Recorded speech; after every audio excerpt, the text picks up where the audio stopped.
Yes, you can regain control of your life. My husband walked over a divider recently, falling dramatically and badly bruising most of his body. Why? Partly because he wasn't paying attention to where he was walking. And why might that be? He's not the kind to habitually walk into walls. He hurt himself because he was distracted, maybe by world events, as so many of us are at this moment. Some of us are often distracted. Me, for instance, habitually distracted, so that I've had to learn to pay attention, especially when the world around me is so chaotic. This set of videos are for people like me, and maybe for people like you. People who seem always to be at least a few minutes into the future, focused on the next thing on our list, no longer focused on what we're currently doing.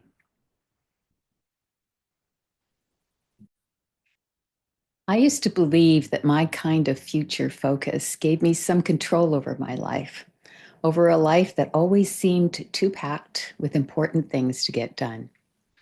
I eventually came to understand that this kind of focus did the opposite of having control over my life, that my future focus controlled me and not the reverse.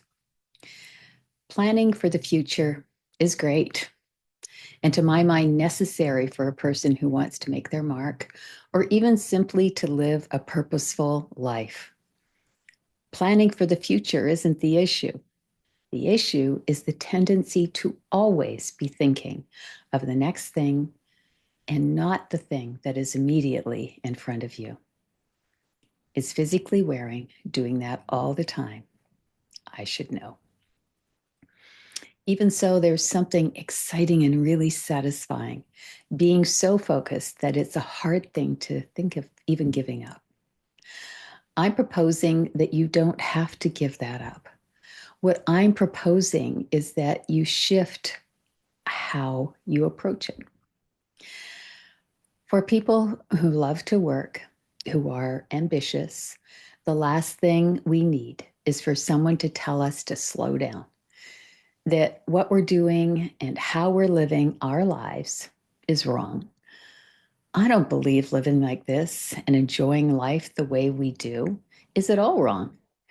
What I believe is the issue is how we use our energy in unproductive ways. And that's the thing that needs to shift. That's one thing.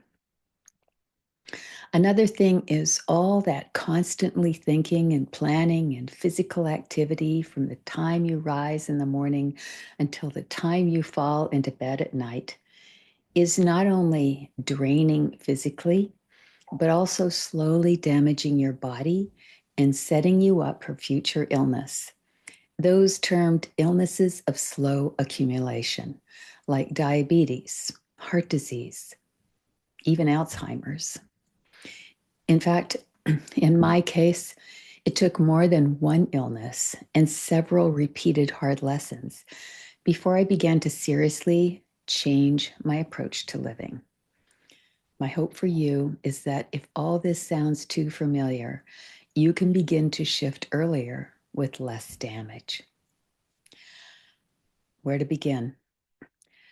Future focused living can be seen in two ways: as a way to plan for your future and as a way to keep going. The first makes sense and is a good thing. The second is what many of us do, even though we would say it's about planning. I hope you enjoyed this overview. Now let's get to work living in a future-focused way that helps us physically, emotionally, and mentally. Join me in video 2 for the next steps to take.